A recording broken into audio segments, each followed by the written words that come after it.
Life's end. Isn't it beautiful? It's almost tragic. When life ends, it gives off a final lingering aroma. Light is but a farewell gift from the darkness to those on their way to die. I've been waiting, Snake, for a long time. Waiting for your birth, your growth, and the finality of today. Boss, why are you doing this? Why? To make the world one again.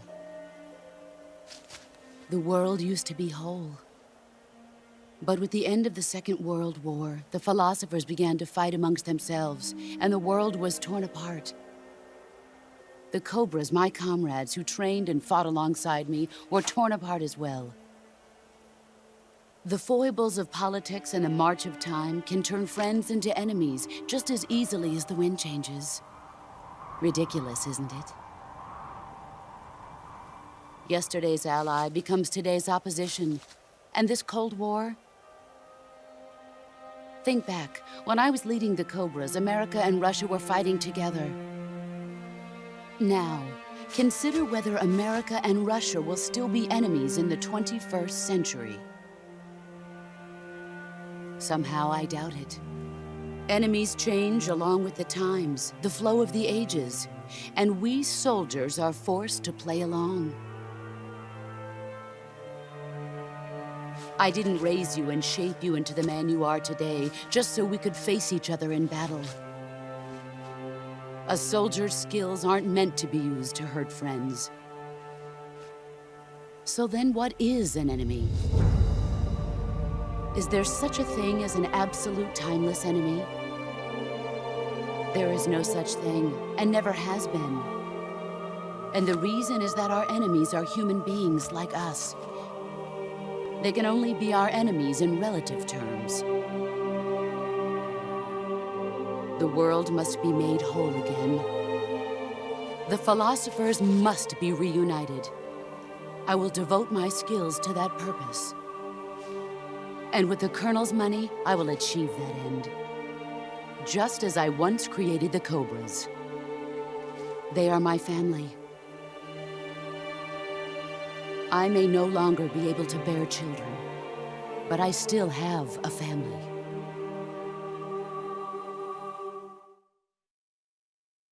It was November 1st, 1951. I was in the Nevada desert participating in atomic testing. The name Nevada is derived from Spanish, covered in snow, white as snow.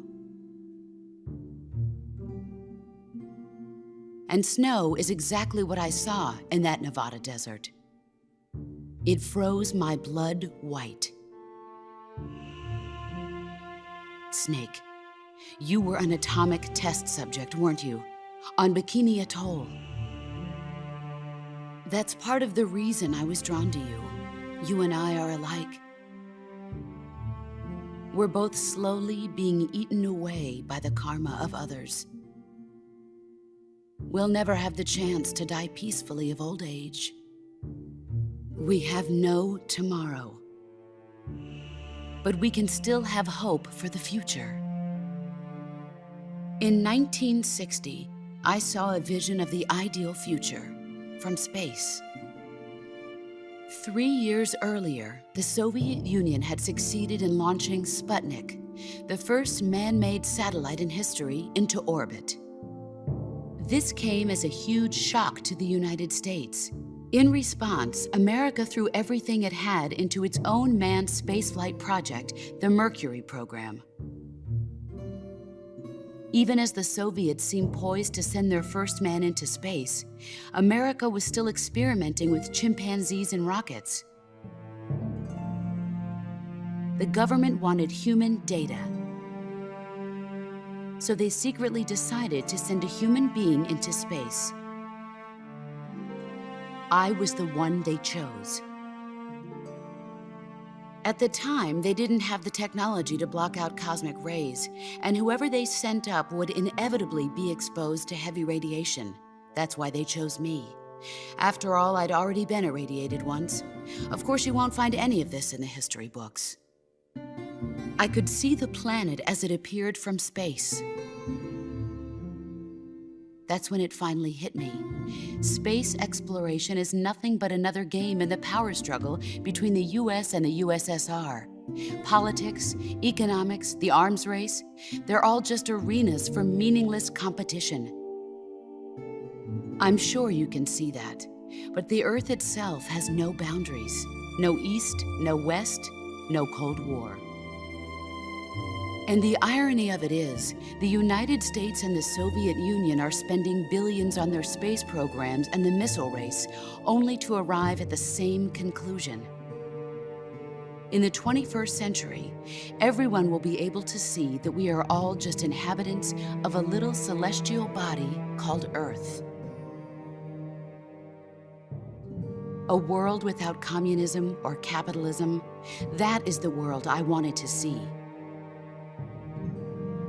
But reality continued to betray me. In 1961, I was sent to Cuba, to Bahia de Cochinos. It was part of a CIA-sponsored invasion under the guise of taking Cuban exiles back to their country. But the US government betrayed them. Our weak-kneed president held back their air support. Defenseless, the exiles were annihilated by the Cuban army. All I could do was watch in silence. I was set up by the very country I'd sacrificed so much for, by the very government I dedicated my life to defending. I was driven from the surface world, and I went underground. Then, 2 years ago, I faced the Sorrow, my old comrade in battle. He was my friend.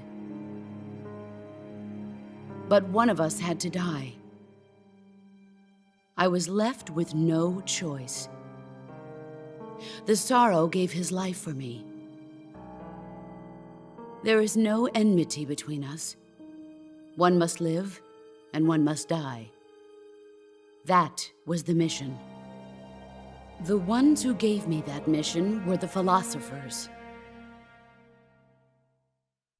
Early in the 20th century, the true holders of power in the United States, the Republic of China, and the newly formed Soviet Union gathered together in a secret meeting that would later be known as the Wise Men's Committee. The secret pact they formed there marked the beginning of the philosophers. But the last of the original members died in the 1930s. After that, the organization began to run out of control, and the Wise Men's Committee degenerated into a mere shell of its former self. The philosophers of today have no sense of good or evil. Their influence extends to countries and organizations involved in every aspect of every war. They have become war itself. That's how they operate. The sacrifices of war cause a shift in the times. This shift leads to renewed conflict, and in turn triggers the next war. Like a nuclear chain reaction, each conflict sparks countless others, forming an endless spiral that will continue on for eternity. Do you understand what I'm saying, Snake? By consuming me and you, the philosophers intend to keep that cycle going forever. It was my father who explained all of this to me. He was one of them. You see, I am the last remaining child of the philosophers. But after he revealed the truth, my father was killed by that same shapeless, formless organization. And my father isn't the only thing the philosophers have taken from me. In June of 1944, the Cobras and I took part in the landing at Normandy. We'd been given a top-secret mission to locate and destroy enemy V-2 rocket installations. I was pregnant at the time. The Sorrow was the father. I gave birth on the field of battle. A beautiful baby boy. But my child was snatched away from me by the philosophers.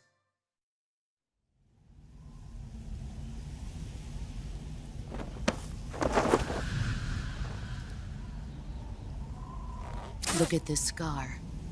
This is proof that I was once a mother. I gave up my body and my child for my country. There is nothing left inside me now. Nothing at all. No hatred, not even regret. And yet sometimes at night, I can still feel the pain creeping up inside me, slithering through my body like a snake.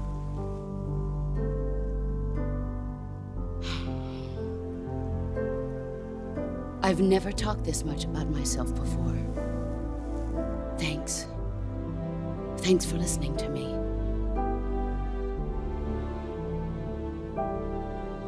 I feel content. Snake, commence the operation. I raised you. I loved you. I've given you weapons, taught you techniques, endowed you with knowledge. There is nothing more for me to give you. All that's left for you to take is my life, by your own hand. One must die, and one must live. No victory, no defeat. The survivor will carry on the fight. It is our destiny. The one who survives will inherit the title of boss. And the one who inherits the title of boss will face an existence of endless battle. I'll give you 10 minutes. In 10 minutes, MiGs will come and bomb the hell out of this place. If you can beat me in less than 10 minutes, you'll be able to escape in time. Let's make this the greatest 10 minutes of our lives, Jack. Boss. You're a soldier. Finish your mission. Prove your loyalty. Face me. Let's see what you're made of.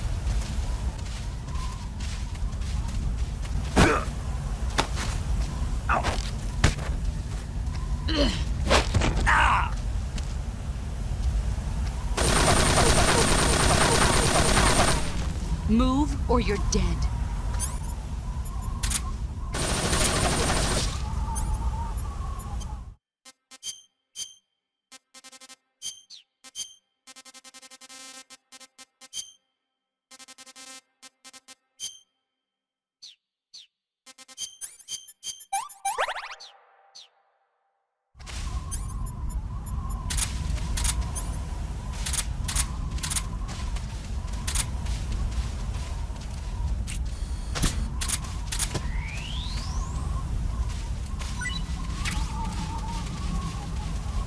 Where are you?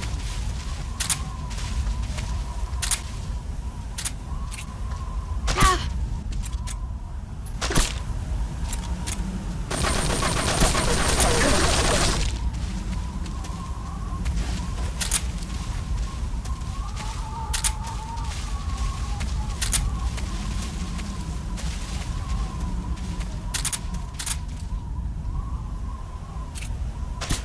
Where are you hiding?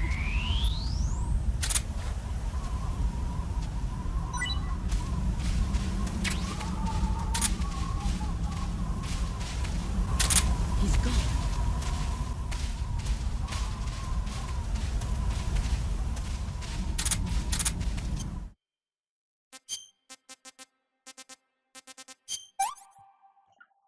I've had enough. Gross.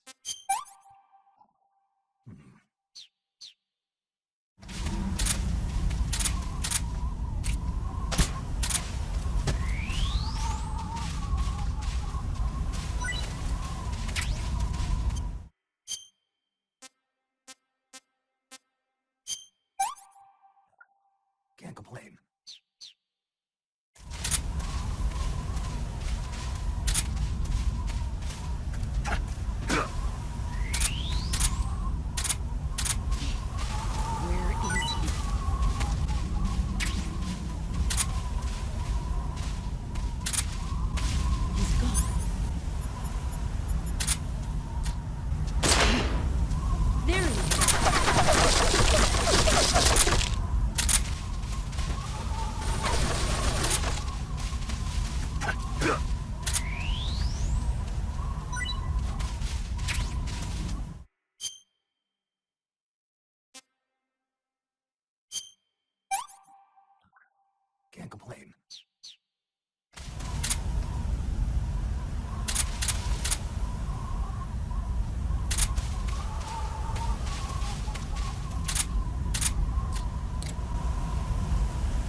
gotten stronger.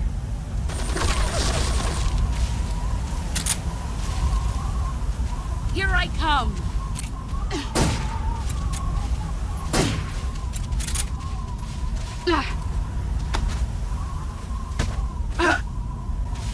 5 more minutes. Nice try. Heads up, Snake.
Heads up,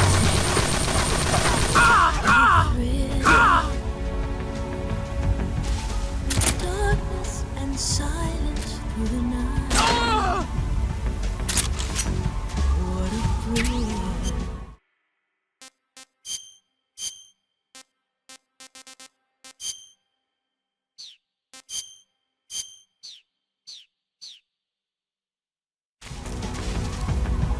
I'm searching and I'll melt into you. What a fear in my heart, but you're so supreme. I give my love.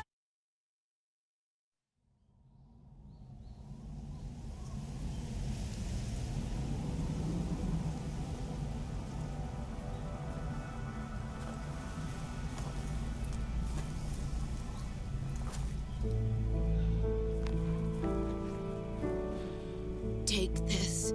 Keep it safe.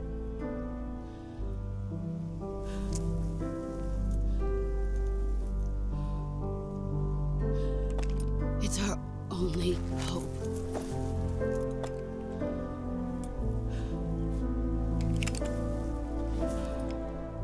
A patriot? Why are you giving me this? Jack. Or should I say, Snake? You're a wonderful man. Kill me. Kill me now. Do it.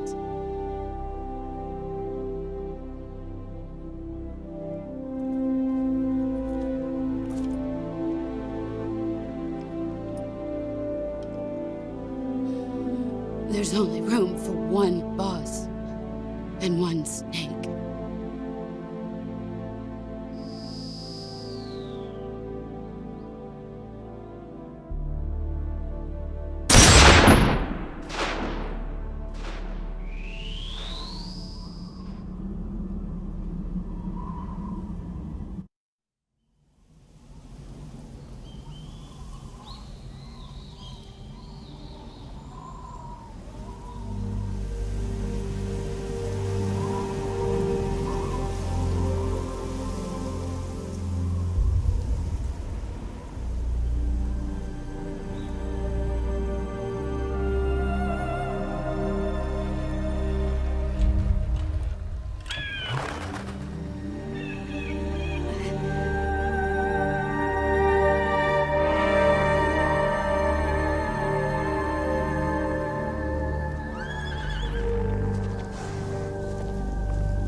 Ready to go, Snake?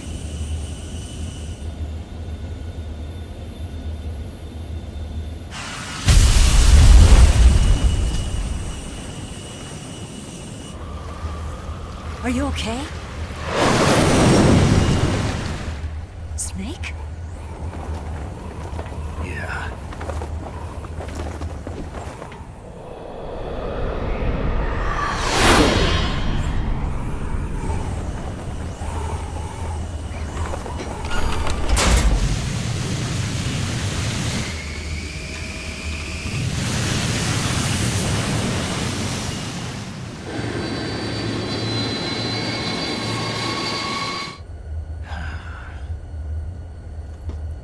I told you could trust me.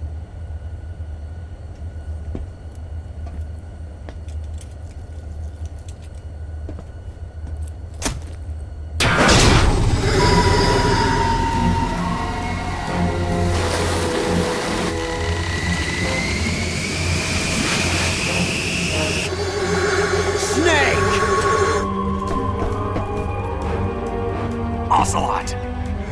We're not done yet!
Snake, try to remember some of the basics of CQC.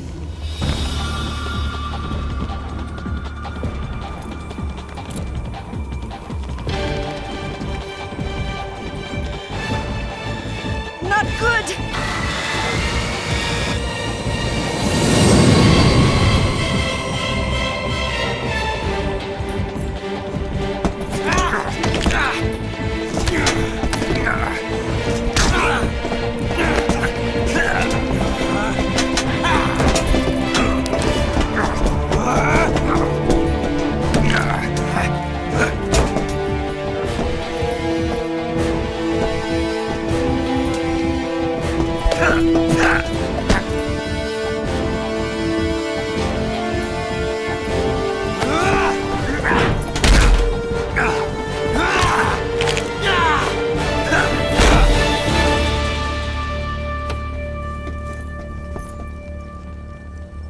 I picked up a few new moves.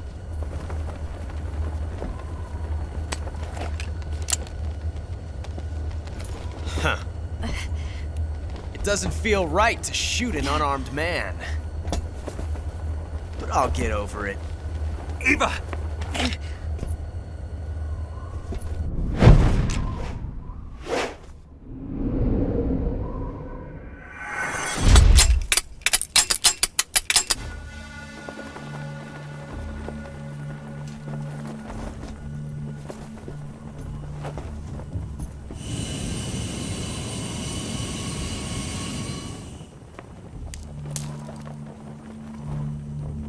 What do you say to one last showdown? Yeah, all right.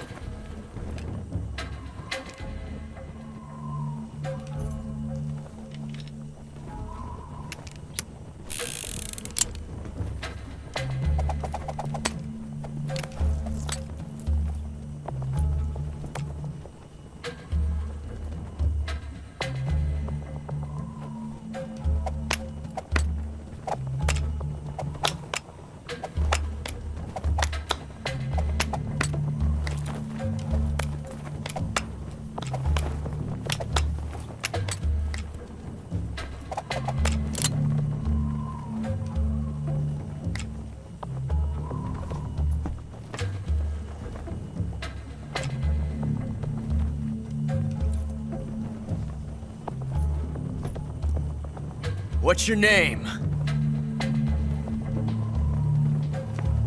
Snake. No. Not that name. You're not a snake, and I'm not an ocelot. We're men with names. My name is Adamska. What's yours? John. Very well, John. Plain name. But I won't forget it.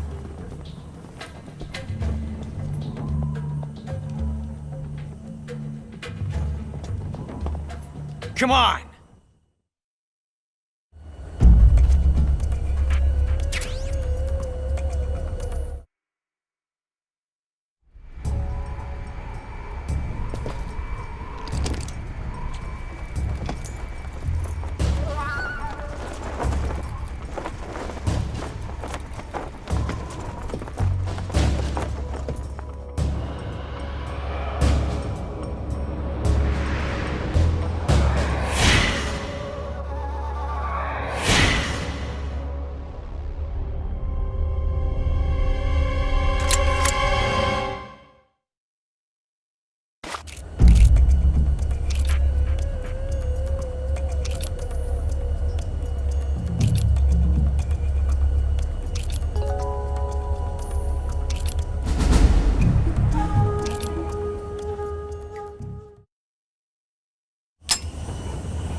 Looks like your luck has beat mine again.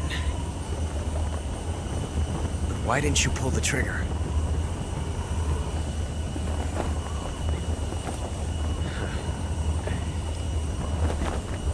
Ah, well.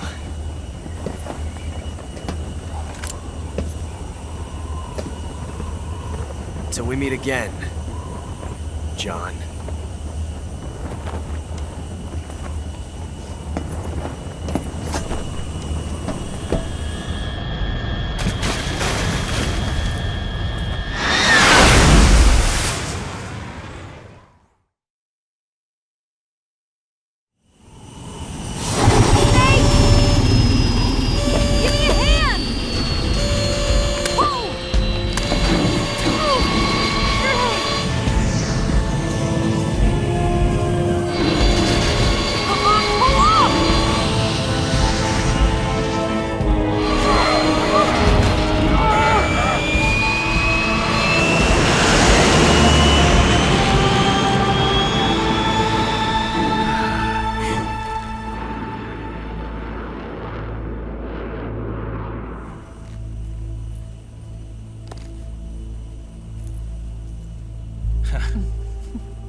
We made it. Yeah, we sure did.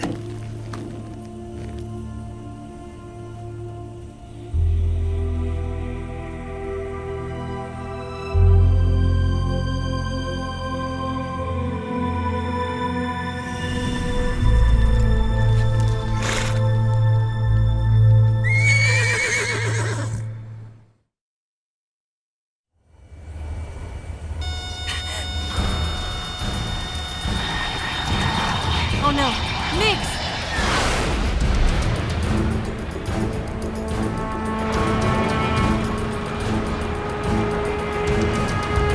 There's no way out! What are we gonna do? We've come too far to let them stop us now.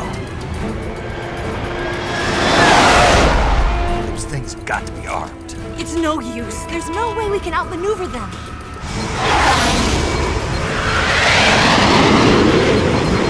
They're gonna shoot us down. We were so close. Weapon systems on. Locked on target. I got towed. You were great, Eva. Huh? Thanks.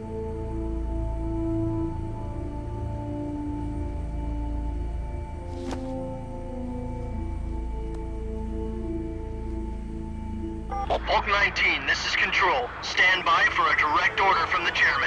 Hulk 19, return to base immediately. Do you read me? This is a direct order from Comrade Khrushchev. Return to base immediately. Hulk 19, do you copy? Understood. Aborting mission. RTB. Look! The MiGs are turning back! Woo!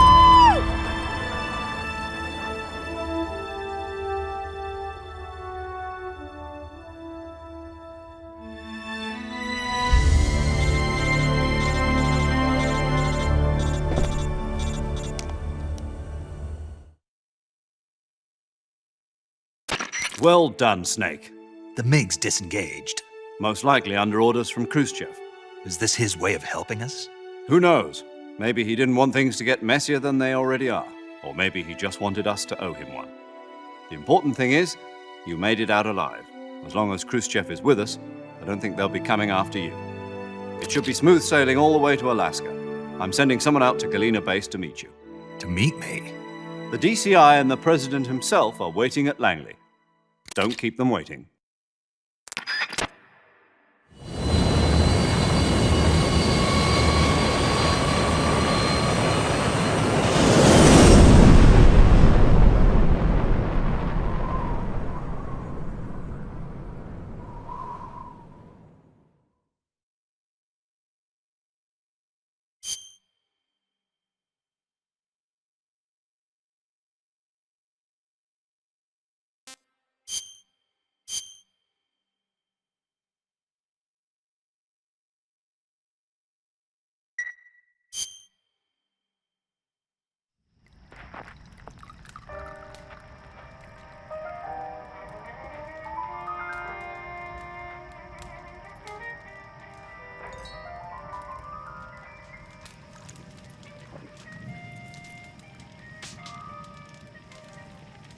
So what are you going to do now? Go back to the KGB?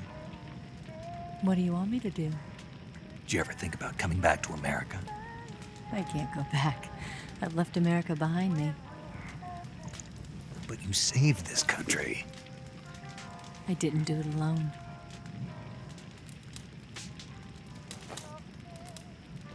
And I still owe you a dinner.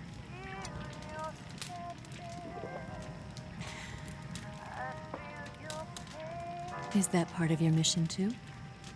Or is it an order? Or is it an invitation?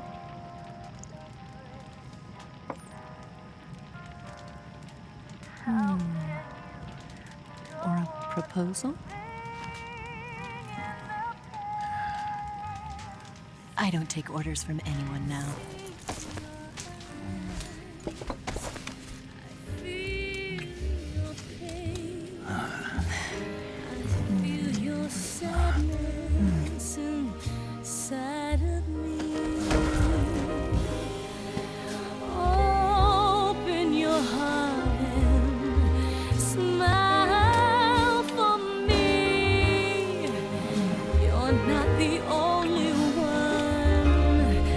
Afraid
Scholars tell us that the first spy in history was the snake in the book of Genesis. In that story, it was Eve who was tempted by the snake in the Garden of Eden. But this time around, it was I who tempted the snake and got away with the forbidden fruit of knowledge. Forgive me, snake.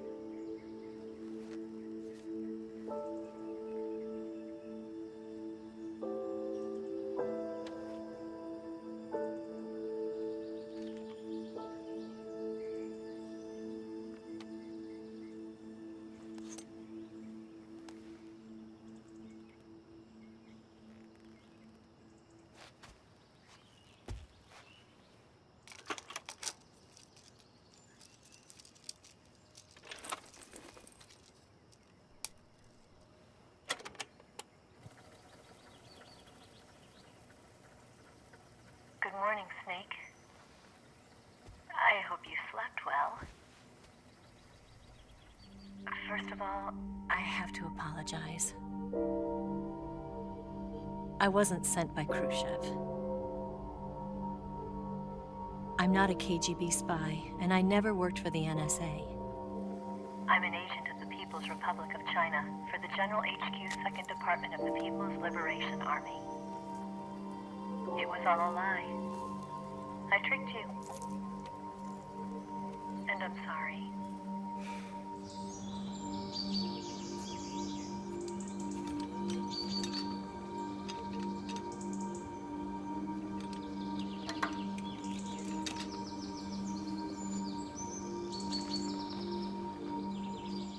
The philosophers still exist in China, too.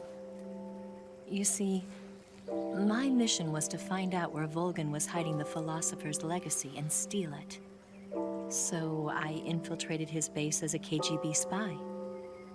The 2 NSA codebreakers who defected in 1960 were actually both men. The real Adam never showed up at the meeting place, saving me the trouble of having to eliminate him. I sneaked in by pretending I was Eva. And you and Sokolov and Volgin, you all believed me. The philosopher's legacy was originally held in common between the US, Soviet Union, and China. We couldn't let the Russians and the Americans take it all for themselves. The Chinese government had its eye on the legacy, too. I got the film containing the legacy, and also the nuclear missile launch data from the Shagohod. 5 years ago, the Soviet Union stopped supplying us with nuclear weapons technology. Since then, China's Lianda and Easing, hydrogen bomb, and space rocket projects have fallen behind. But with this data, our country will be able to develop its own nukes. We'll create a deterrent force to rival those of the US and Soviet Union. Everything has gone according to plan, thanks to your help. I, too, am one of the philosophers. I'm an agent of the philosophers, a graduate of one of their charm schools. I was raised in a joint US-Soviet-Chinese facility to become a sleeper agent. This was before the war. Back then, they were collecting children from all over the world. As a result, I'm indistinguishable from a native-born American. So it didn't surprise me when you and Volgin couldn't tell the difference. But she knew right from the beginning. She knew because before the war, she was at one of the philosopher's schools too, as an instructor. The boss was the only one I couldn't fool. She was the only one who knew I was a fake. She told me everything.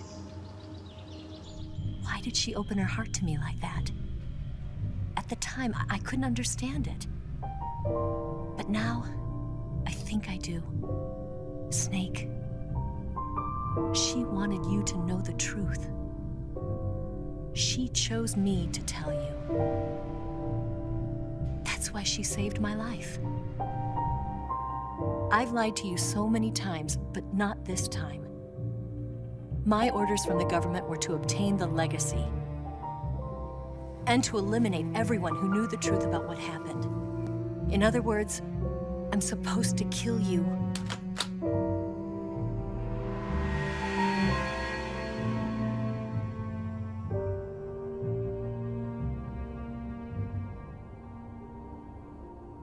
do it. Not because we loved each other. And not because you saved my life. But because I made a promise to the boss. And I intend to keep it. I just wanted you to know. And you have to live.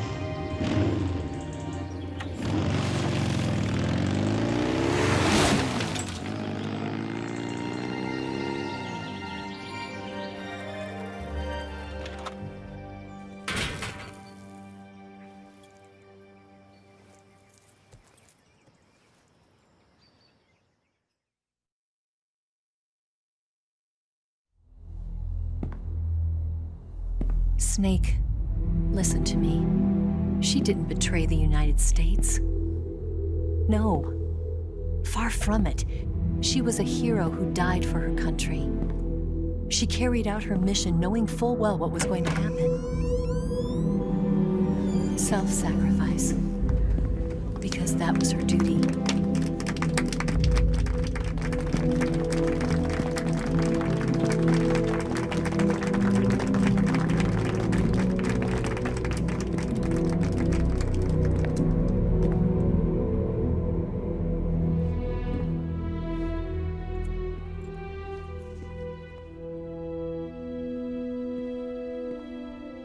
You are above even the boss. I hereby award you the title of Big Boss.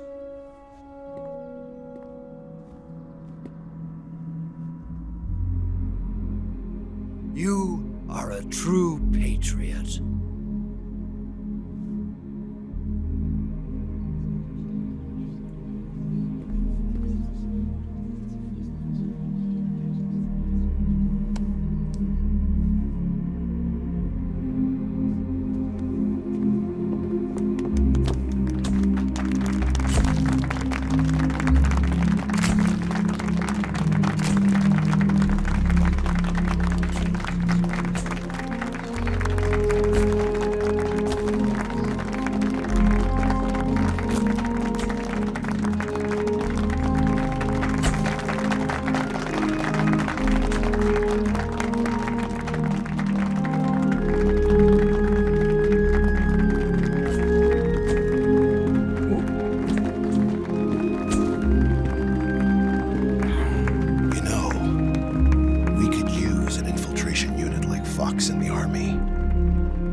Someone like him to handle our top secret sneaking missions for us.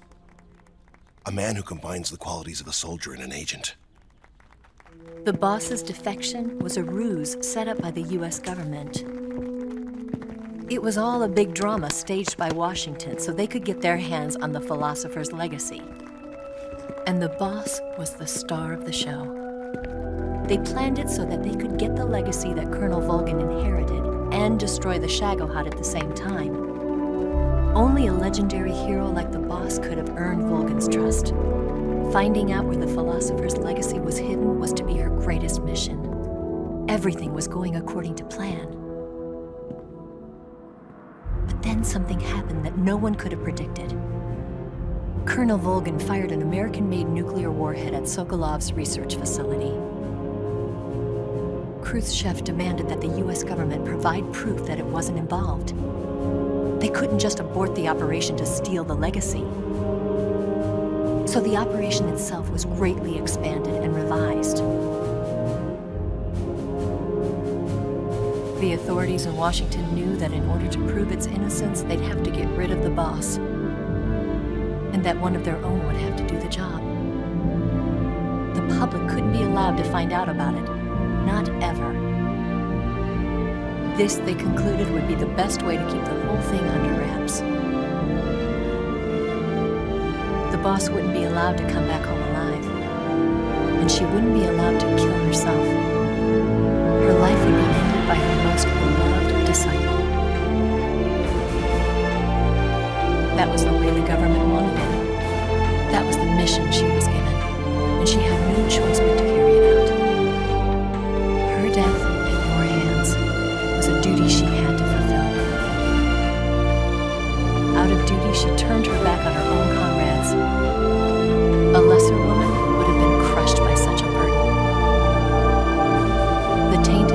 disgrace will follow her to her grave. Future generations will revile her. In America as a despicable traitor with no sense of honor. And in Russia as a monster who unleashed a nuclear catastrophe.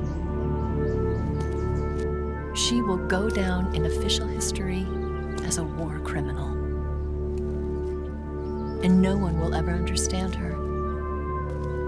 That was her final mission. And like a true soldier, she saw it through to the end. But I think she wanted you, of all people, to know the truth. She wanted to live on in your memory.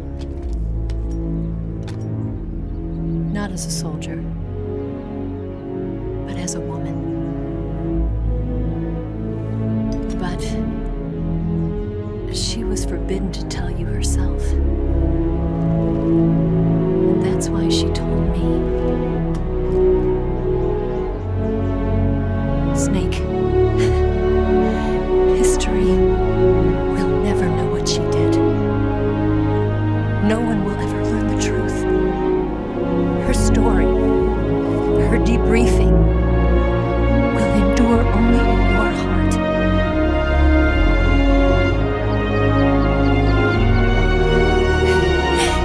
Everything she did for her country. She sacrificed her life and her honor for her native land. She was a real hero. She was a true patriot.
Yes, Grozny Grad and the Granin Research Facility have both been wiped out without a trace.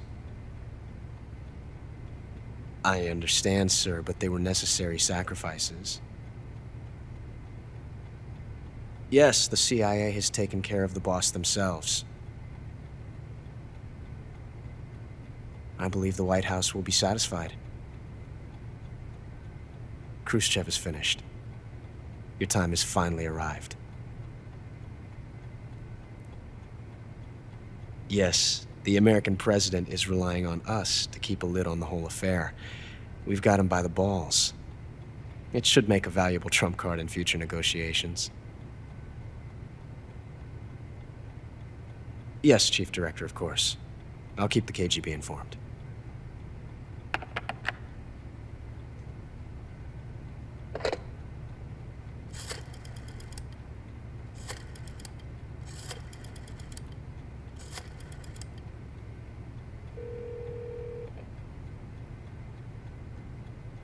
Yes, it's me. The boss has accomplished her mission.